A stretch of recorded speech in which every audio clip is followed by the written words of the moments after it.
everyone, and welcome to the Open Source Community Hub. Thanks for having us. We're People Ops Guild, and we're a group of different people. We'll make an introduction, but what we want to talk about here is how we can optimize the contributor experience. And I want to apologize to the organizers. It's not going to be only developers. We're thinking broadly for our space.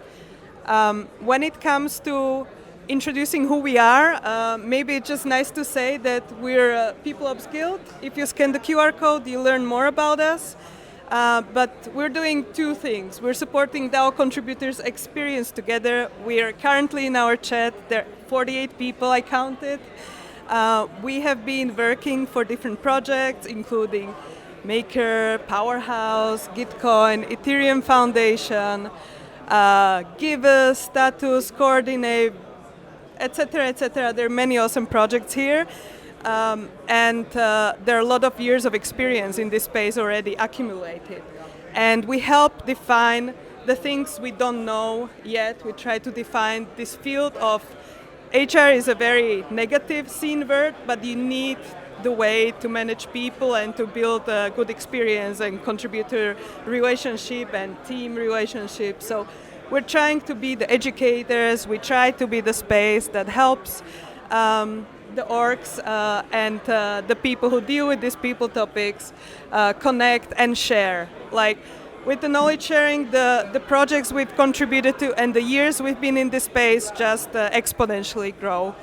And we also like to create some useful handouts and guides how other teams can learn from this or what they can borrow and experiment in their own teams. I don't know if that introduction of People Ops Guild done it a justice. So I just want to see, is there any other thing that I didn't mention when it comes to People Ops Guild? No, I think you captured everything really well, Lenka. One thing I do want to add is that we, started this guild in 2019. It was about 4 of us. We had met at the Taoist in Lisbon, and it's grown now to over 48 contributors across different organizations in our space. And I think that's really amazing. Anybody who knows a people or is a people person, we'd love to have you, love to help you contribute to what we're doing, help us define this super awesome decentralized HR space. If anybody knows anyone, just definitely join us. And did you want to add anything? No, I think I'm one of the most recent members of this guild, and it's been great to see how people come together and how we share what we're struggling with and how we find a place where other people care for People Ops, which is also something very cozy and comfortable for us. And I think that introduction is kind of like a great way to segue into this topic of really figuring out to how to optimize the Fox culture within our organizations, because here within the People Ops Guild, we're constantly sharing knowledge. We have this transparent communication amongst us. So I think this is a great way to kind of transition into the start of our talk. Yeah. Should I take it? Yeah. Okay, so you don't really need to get the definition of all of this because you're very familiar with it. And what we're trying to say is that we're trying to think of, free and open source software. What is the connection to our space? And we actually feel like it's an extension.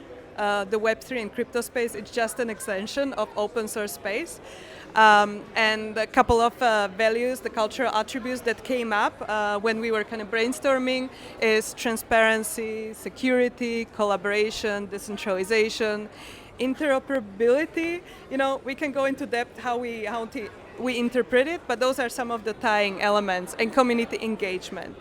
But instead of spending time on this, we would just like to focus on how can we actually match those to the contributors and the teams in our space to ensure that we have this value alignment and that we're nurturing and keeping these values strong to what we do and how we work and what we produce.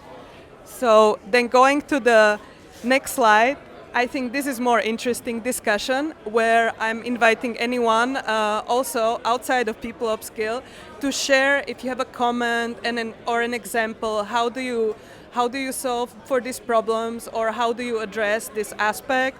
how do you ensure that those values or those cultural attributes are in line with what you do at your team, with your peers, or yeah, how do you spare with other projects? And I guess like I'll start with the first one. We can just like figure out who wants to. We can just nitty pick because there are a lot of interesting aspects. I'll start with first example. So for decentralized leadership and decision making, these are very flat organizations. There's very little hierarchy here. A lot of people have the agency to decide over things that they in other space, in other valued organizations like the traditional corporates would be very limited to. And we simply just try to enable people to be able to make the best informed decisions, or like try to peer share with with the others that are experts in that specific area, to make the best possible decisions. So kind of like giving them a bit more trust to kind of get out of their comfort zone and figure things out, but still having a fallback mechanism to be able to ask someone more senior, more experienced, and also feel a high sense of agency in their contribution. And therefore, if you ask people why they are in a project, they don't tell you for the most. It's because it's in this space. It's the people they work with. It's the way they approach things. It's the values they share as a group. So that's like one of the things. I already touched upon a couple more points, but I want to give Melanie a chance to pick one and maybe give an example how she addresses it at the Status app. Yeah, absolutely. One of these attributes that really resonates with me and the org that I'm at is transparency and knowledge sharing. I kind of briefly touched on this before. Ensuring that there's no silo within the organization. This is how this is the worst way to not share information, by staying within your team. I think having open communication across contributors and teams across is extremely important. It ensures efficiency, and yeah, it gives everybody a chance to collaborate and share their input. That's something that's really important. So yeah, transparency, knowledge sharing, and in whichever way, actually over communicating. So using various mediums to share, whether you communicate primarily in Discord channels or in a Jitsi meet or just via chat, like making sure that you're doing whatever you can to over communicate with one another, share that information. I think over communicating is a great one for me. And I'll go ahead and pass this on to Jose to share a little bit more about the Ethereum Foundation and what they do there. Thanks, Melanie. So the one that I probably talk about is decentralized decision making, because I think that's a very interesting aspect on the way that the crypto community and Web3 companies usually work. We quickly found out at the Ethereum Foundation that if you want to pursue multiple objectives at the same time, it's highly unlikely that a centralized decision making model is good enough to pursue all those objectives at the same time. So what we decided to do is actually push the power to the teams, and those teams are able to decide and have agency enough to decide what they want to do and how they want to do it in the way that is more coherent with the goals that they want to achieve. And that can substantially be different from one team to the other, and that is by design and not any other characteristics. So we actually do this intentionally. And by having that decentralized decision-making model, we can have teams pursuing their own goals. Yes, it's true that sometimes those goals can conflict with each other, but it's even more interesting. We can talk more about that later. But yeah, I think that model is the one that fits us the best, and we're pushing power to the teams. Go on, Melanie. I have a question, because of course I'm really quite interesting about what you guys are doing at the Ethereum Foundation. I'd love to know, are there any mechanisms or best practices that you guys have for decentralized decision making at the Ethereum Foundation? I know you're saying that it's pretty specific to teams, but is there any recommendations that you might have? Yeah. Sorry to put you on the spot. No, it's fine. The easy answer is no. The more nuanced answer is no, because it has been like this by default since the early days of the EF. So I was saying that to Lenkla when we began the conversation that the EF started, for example, with one team, and then there was a group of people that decided to do other thing, and that because of that they decided to create another team, and that at some point they decided that picking up the practices of the other team, the native team, was not good enough for them or was not doing justice to their goals, so they had to adapt in terms of culture, in terms of processes and everything else. And so there was kind of the genesis in a very simplified way of creating different cultures within the same organization. And then when the third team came, the same happened, and so forth, and so on. So that continues to happen to these days. And we have several teams within the EF, and they all have very different cultures. There is obviously an alignment to Ethereum values and to the benefit of Ethereum. But that's, I think, the broadest alignment that one can have, and other things can greatly vary within the organization. So there's no kind of manual for best practices about this.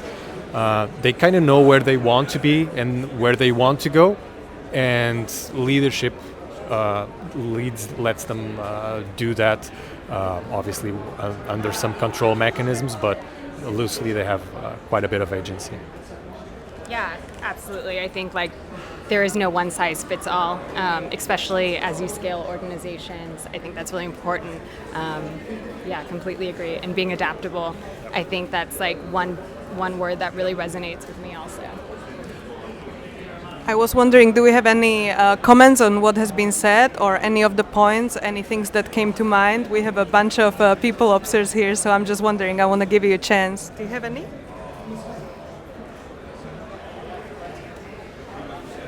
You need to speak to the cup.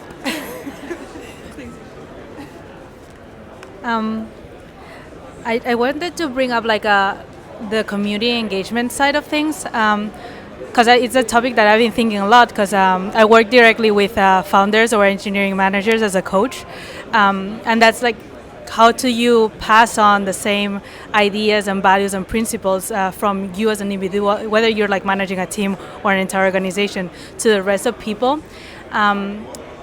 It's quite a common challenge, right? So I think that there's like two aspects. There's like a cultural aspect that's, I think like from an individual level, I think like we as individual contributors or as managers should strive to pass on the culture beyond our words. So I would suggest people to understand the open source culture from a historical and literature point of view. So reading more. I think like people don't read enough from the origins of this entire movement, right?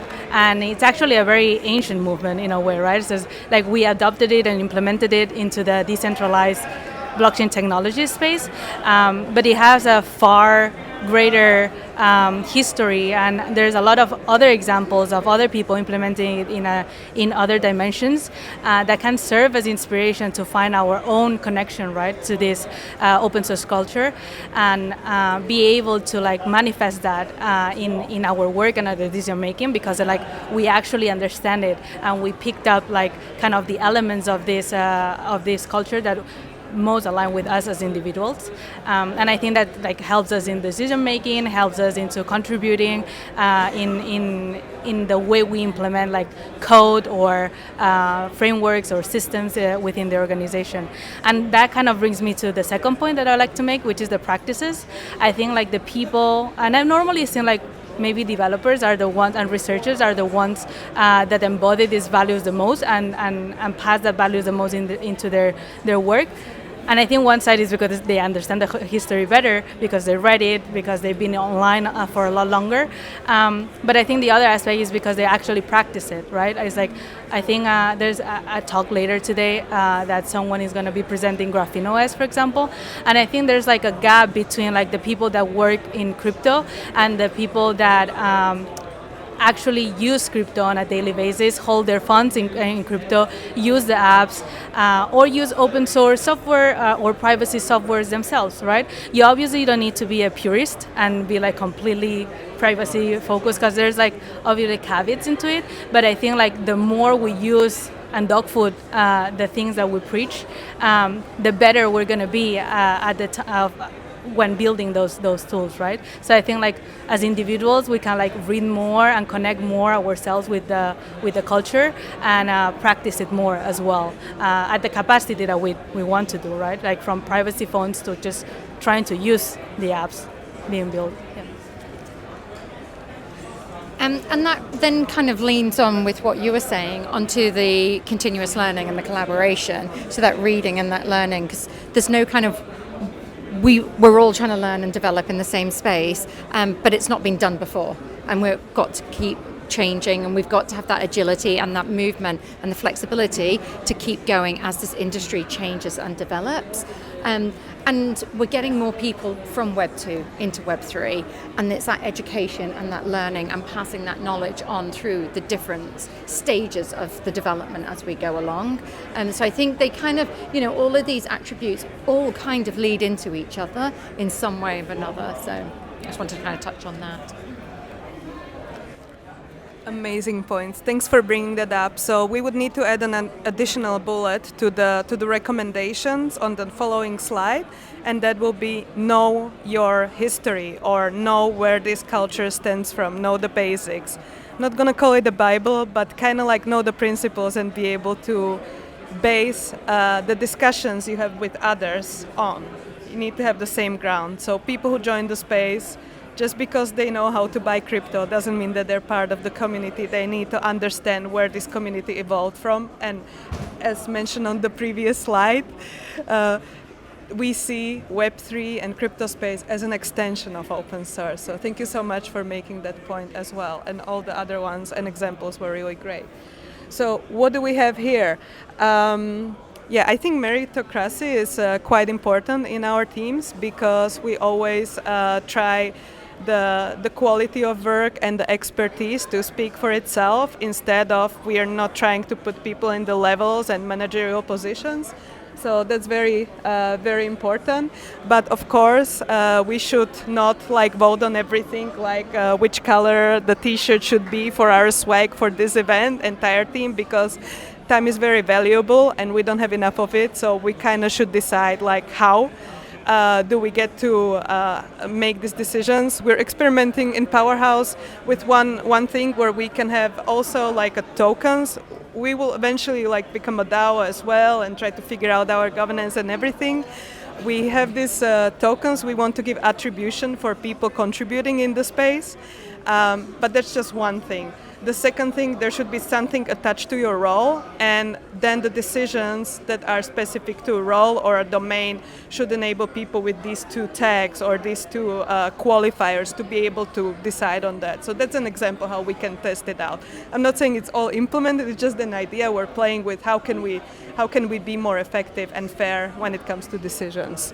Yeah, what should we... Oh, I think the community engage is very important, because we are sitting in our bedrooms, living rooms, if we have a spare guest room or office spaces, and we don't see each other day to day. We don't meet with our clients, we don't meet with our partners face to face. So the community, knowing our community is very important. We have different kinds of community, the one that's very inner circle community, but also external one. And also in our space, if the community dislikes what we do, that disagrees with the way we do things, what we build, which principles we build it on, they're just going to walk away. And our product, our project will just crash. So we really need to be close and keep the pulse on the community and understand their needs, their pains, how we can improve further. Yeah, and I love that dog fooding was also mentioned. We really try to dog food a lot, because we know these things are still being figured out, and we need to understand the pain points, because we make someone else to go through all those hoops. And we do it also in people ops, in our case. It's a lot of experimentation and knowledge sharing. Yeah, I was wondering, are there any of these bullets you guys feel like could use a good example, or... I can talk a little bit more about that, especially regarding the continuous learning and high collaboration within teams. So regarding the continuous learning, let's split this into. Regarding the continuous learning, how do you actually ensure that in a flat organization or in a flat group, for example, people still get the feeling of growth and development when, for example, there are no titles or no hard metrics, to help them understand and perceive the growth. So that is a big challenge. It's one thing that we struggled with at the EF. We are still obviously finding a solution for that. There is no definite solution for that. But one thing that has helped a lot is that we have a very unstructured work environment where people are actually able to pick up the challenges that they think are better for them and that fit their own profile. Another thing that I wanted to say about that is that feedback cycles are super important to make sure that people grow and understand where they are and where they can go. So we try to foment and to try to nudge that as much as possible.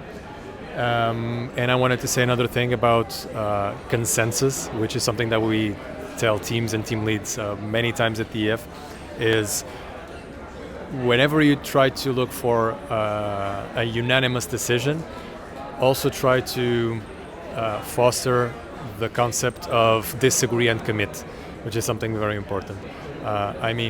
When you have an engaged team, and if someone does not agree with a certain aspect of a decision that's being made, they should still be able to disagree with the decision, but commit to, okay, so I don't agree with this, but I commit to putting it in practice and let's see how that works for the future. So that's also something that I wanted to throw in the discussion pit because it's something very interesting.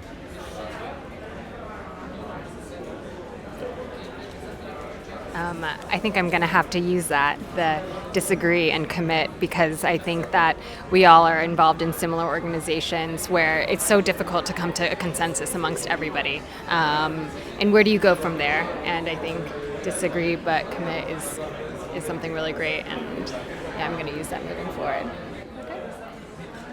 And disagree and commit, how crazy privacy focused we should be, and where's the fine line, and how much decentralization we need to have. Change my mind. Let me try it. I'm open to it. I don't want to block our progress by being the one person keeping us back. That's awesome. So I think that's a good segue just to try to think of some couple very simple, very specific areas and some examples we could do, either as team members to come up with suggestions when we have an all-hands call, or if we're in this role, or if it's just me collaborating with another person and maybe we need to figure out what is the way of working for us, and maybe we have some challenges and one of these could help to alleviate it, or we can test it out. So we brought a couple of tips. I guess I will start with the first one and see who picks up the next. I can talk about everything, but I don't want to take over everything. So in my case, I remember that from the very beginning, from the first interview you have with the potential contributor to join your team, you want to align expectations. And you want to just filter very clearly and say it very explicitly that these are the values of our team and these are the things we're building and these are the things you can expect. But if you're seeking for this type of security and this type of super structured and very clearly defined environment, you're probably going to struggle. So let's just say thanks for your interest, but we don't feel like we can figure it out, because it's much worse hiring someone who is not informed about this in advance. Maybe we have less candidates to consider, but we don't have a good filter to ensure that it will be successful and pleasant experience for the individual and for the team. So I think expectations alignment already from the beginning, before we even onboard the contributor, is very important conversation to have. It might feel like kind of opposite of advertising the position, but it's really important people understand what matters here. And with the contributors we have in our team, I didn't introduce myself, I'm sorry, I'm Meraki from Powerhouse. We are actually having these discussions regularly, and we also want to align on the expectations on regular basis. So things might change and we might want to have one-on-one or team discussions, so it's very important. This is my point. Let's see who picks the what. You can take any order you want. Yeah, well, I kind of just wanted to add a little bit more about Yes, setting please. expectations and alignment from the start. I think that definitely having alignment from the start on values and visions is important at the beginning. But again, checking in not just after a few months, but after a year, and ensuring that there's that alignment, because the space is constantly changing. What we're working on is constantly changing, and like ensuring that all of your contributors are still aligned is important. Otherwise, they can face so many challenges, and that affects your entire organization. So not only like ensuring there's alignment from the start, but like continually checking in for feedback just throughout any contributor's journey, throughout like your project's journey, and then making sure that everybody's there. And if they're not aligned, what can we do to change that? What can we do to improve things for your individual contributor? And if one contributor's feeling this way, maybe others do as well, and that'll help your org as a whole. So continuous alignment is definitely one for me. Do you like to add to that? Yeah. So we talked about communities just a few minutes ago. One of the things that I wanted to add there, and that's really interesting about communities, is that one shortcut to hiring someone with alignment is actually picking that person from the community already, because there's high chance that because that person contributes already, they're highly aligned with the mission, the vision, the values, etc. So when you bring them in, you substantially reduce the risk of something going wrong because that person already contributed at the beginning. Regarding expectations, one of the things that I want to say, and one thing that we sometimes nudge team leads to do at the EF, is when a candidate, especially for non-technical positions, for technical positions this sometimes is harder to do, but still it's possible. But when you are at the latest stage of an interview process, we sometimes challenge team leads to revert the hiring process. Instead of focusing on what the candidate does well, what are the strengths, his past experience, positive experience, which is the typical hiring process, and that's fine, that's obviously useful until a certain point, we actually nudge them to do the other way around. So here is the way that the team works, and here are the troubles that the team is currently facing. Now, how can you actually deal with these challenges, and how will you behave when you face these challenges? And that aims for two things. One, expectation alignment from the beginning. So you're saying that the team is not perfect, because it isn't. No team is perfect. And you immediately start the onboarding process because you say, hey, here's what you can count on. This is what you're going to face. And then the second thing is you search for self-awareness from the candidate, because everybody has failure points. Everybody. And when you're hiring someone, you're not only bringing up the good part, you're also bringing the failure modes. So you need to be, as a hiring manager, you need to be aware of the failure modes of that person, so that you choose the candidate that not only has the strengths that you want, but also the failure modes that you can actually deal with. And when you find that out, I think it makes your job easier and lowers the risk of something going wrong along the way. Anyway, if not, I will pass it on to Melanie, because I think you wanted to introduce a new topic. Oh. Do you want me to talk about one of those? Anyone. Okay, cool. I will talk about roles, responsibilities, and accountability, because I think this is such a key thing for success for any contributor in their role. And I think one of the biggest failing, which we've done in the past, and I'm sure you've all experienced this, is setting those responsibilities and the accountability at the start when the contributor comes on board, but never going back and looking at it. And I think this is a really important thing. Like, these should be check-ins. These should be done, if not every month, every quarter. Our roles change. We are developing. We are constantly evolving. And without those check-ins of what your clear role and responsibilities are, you can't have accountability. And if they are not updated and they are not revised and changed, it just gets lost. And I think that's really, really important, to give people the accountability, to give them the autonomy and empower them to do their job, but they have to know what the expectations are from both sides. And then when people have accountability, you get the best work from. And so for me, that's a really, really key one that I think we could also do better, because our roles merge, and we are, we might not have everybody in the right roles at the right time. And so, you roll your sleeves up, you get involved, you do different things. But actually, I think it's really important to be very clear on what you have to deliver and by when, and just own it. And when people don't have that ownership, you're not getting the best. So for me, I just wanted to touch on that one.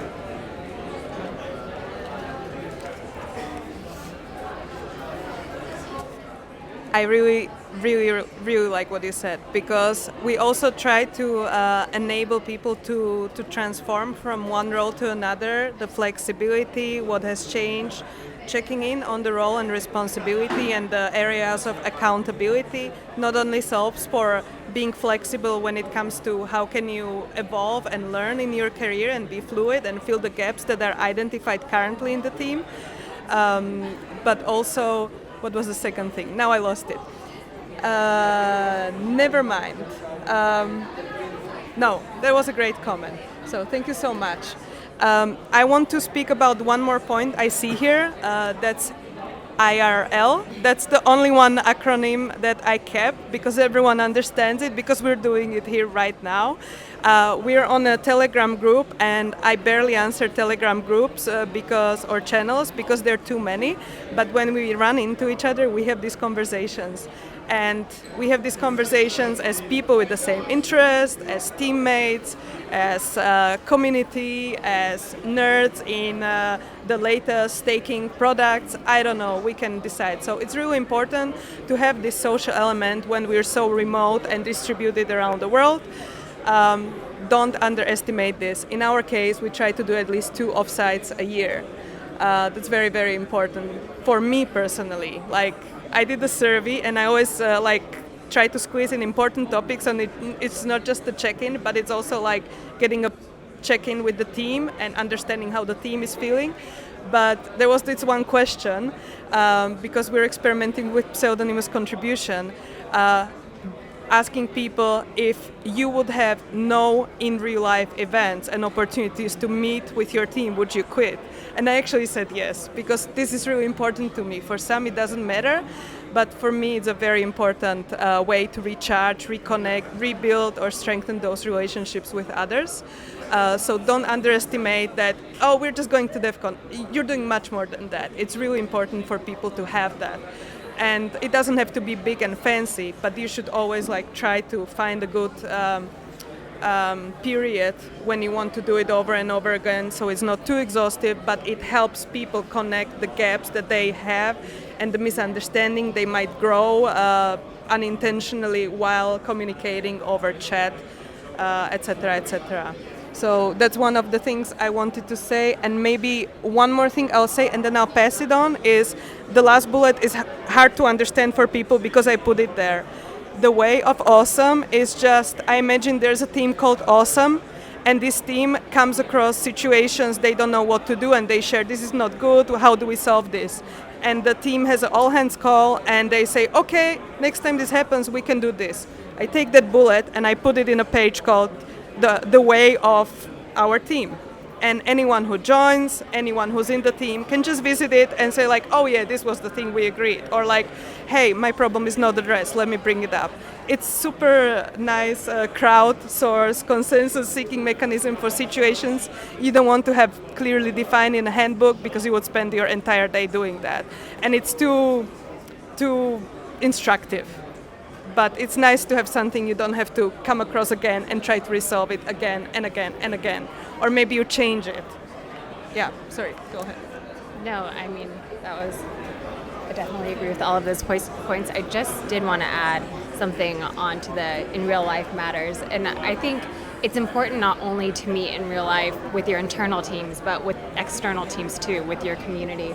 Getting to know your users at events like Devcon, not only does it give you a chance to, meet with the people that you work with every single day, but get a chance to meet your users, get feedback, and actually really engage with them to figure out ways you can improve. It's really easy to be blasted with messages on Twitter, in the forums, and just to kind of oversee them. But when you get to be with someone face to face, or there's a Q&A during a talk, you really get a chance to hear what the community feels. And I'm sure with you at Powerhouse and previously at Maker, I'm sure the community has had a lot to share with you guys over the past few years. So I think having these in real life events is really important for meeting with the community and external teams. I just wanted to add a few things about what we do to really optimize the contributor experience at Status. And documentation and comms channels is a big one for us.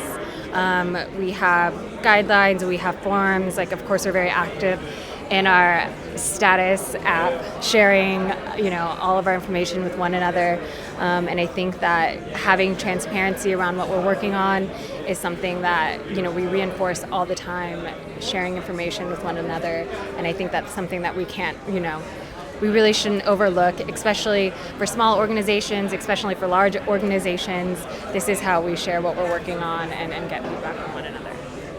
I'd love to hand it over to you if you have another way to share about how you're optimizing things at the EF. How am I optimizing? How are we optimizing things at the EF? It's very tricky to answer that. That's a very broad question. I think I'll pick on the continuous feedback. In real life, it's very important as well, but I think much has been said about that. Documentation is very interesting, also because we try to document as much as we can, but it's another story who actually goes there and reads the documents. So policies and things that are more prescriptive are actually all written, but you cannot avoid having people coming to you and saying, hey, how do I do this? How do I do that? That's a normal part of things, I think. The continuous feedback. So one of the things that we try to do is, because there are no like top-down goals or anything like that, there are many teams at the EF. Some of them don't even have like goals set explicitly for them and for their team members, and that's totally fine. What we try to do is to nudge teams to conduct feedback rounds, try to think of points of improvement. What do you want to be doing in 6 months? What do you want to be doing in 1 year? In terms of learning, what do you want to be doing in terms of development? Where do you want to go? So that you can have your sense of growth fulfilled. And that relates to what we talked about before. How can you actually provide a sense of growth in a flat organization where there are no titles, when there are no hard metrics or hard goalposts that can actually tell you that I moved from position A to position B? That doesn't really exist. And it's not something that we want to create because it doesn't have to do with the culture. So we can do this through continuous feedback rounds. As I said, we go do rounds like every 6 months. We have a conversation about this and say, hey, how was your performance? We look back, and 6 months from then we look forward and say, hey, what do you want to be doing in next year, for example? What do you want to be learning? How does that match with what you're doing right now? Is there any part of the job that someone else is doing at the EF or other teams are doing at the EF that you could intersect with that could make sense for you to chime in and tackle there as well? So that's the good part of having unstructured teams and unstructured processes and working arrangements. Allows us this flexibility, which I think works very well for the profiles that we have. I wanted to just share something, and this is talking about knowledge share, and give a big kudos, of course, to the EF, because how many times have one of you guys pointed to the EF documentation in any of your onboardings to help new contributors? I mean, I know I have. I think you guys have excellent documentation on what's going on, and I definitely think that, yeah, I'm really appreciative for that knowledge share, because I think you guys have a lot of, great information. Beautiful. I think we have covered like the entire contributor journey from the onboarding through like from the recruiting or like through onboarding, through regular checkings and retention. Yeah. I think this is beautiful. I don't know, like I had the last slide, and I thought it's funny because I thought let's just do Open Office, but Open Office is an open source software, Open Office, so LibreOffice. Anyway, the idea was that if you have any questions you would like to ask us, we'll be happy to answer those. We probably need to pass the cap on, but do you have any questions, guys, regarding this topic? Anything that comes to mind? We're getting some kisses here. Yes. Sorry. I'm gonna test. Okay, it's weird. I'm gonna remove the headphones. I did have a question for you, Jose. If you can share more information, because I in all the organizations I've been part of, doing continuous feedback and having like team leads spending the time and commitment to do valuable and thorough writing or spending the time to have the calls with every individual contributor has been a challenge. Finding the cadence, finding the commitment, and finding the template as well and the tools. So I don't know if you have like more specific tips of what worked the best for the app. Thanks for the question. That is a great question. So the first thing that I would say is it really spending the time, or is it actually investing the time? Probably there's a mind shift change that needs to happen there. And on a very practical level, what we did at the F to nudge team leads to do this, because it can be a very burdensome process to start with, is that we do the heavy lifting. So we prepare the forms, we prepare all the operational part of it. They need to decide who they want to get feedback from, in what terms. They decide what questions they want to focus on, what areas they want to focus on, and then we do, on a very operational level again, we send around the questions, collect the feedback, anonymize, put everything together and share with them. And then obviously it becomes much easier, because what they need to do is to go through the feedback and discuss the feedback with the person. Progressively, as teams have more experience in these feedback rounds, ideally the forms would be more focused into specific areas of growth that the person actually wants to tackle. So as you go through the third, fourth, fifth feedback round, it should kind of funnel into specific areas. So it becomes less burdensome. We are still here to help and assess and assist with that process, but it becomes less people ops and more owned by the team leads and the teams themselves as they become more comfortable with it as well. So it's like, okay, let me convince you with you only need to do this, and then as we move forward, I'm going to pass it over to you because you're more comfortable with doing that as well. That has been working well for us so far. Sure. Sorry to jump on the back of this question. I'd be really interested to know what kind of platforms you do use for feedback. It's something we really struggle with. Sure. It is something we struggle with, and I was wondering if you use one platform for all of your different teams. Sure. if you don't mind sharing, you don't. I don't. We use Google Docs and we use Notion. So that's what we do. Okay. That's what we do. Yeah, there is no like super tool that I don't think we're mature enough yet in that process to find a tool that actually fills all our needs. So we're starting as broad as possible, and then when we mature more into knowing exactly what our needs are and what fits each and everything, because as I said before, and I will repeat until I'm tired, each team is different. So the feedback process will also be different in each team. And one tool that works for one might not work for the other. So until they're mature enough to understand what their needs are and we can find a platform that works for them, we're sticking with a general. That's fine. Yeah, I mean, that's exactly, we're very, very similar. We have struggled. We have looked at a number of different platforms, and they all have their pros and cons, but we've yet to find something that kind of fits with us, fits with our mission, our ideologies and our values. So we kind of do revisit this every year, and it was one of my missions when I came here is to sort of speak to other people in the People Ops Guild and try and just get some feedback on what others are using. So thank you. Wow, those headphones work well. I think you see how in real life also works for people ops skills, because like we all have these things that pop up and we ask, but this is like you can really dive into it. So I don't know, on a closing note, I'll just say if you see any of us and we're not in a dire need of running to bathroom or to a meeting, just stop us and ask us questions. We'll be happy to help, because we want this space to be happy and satisfied and as aligned as possible.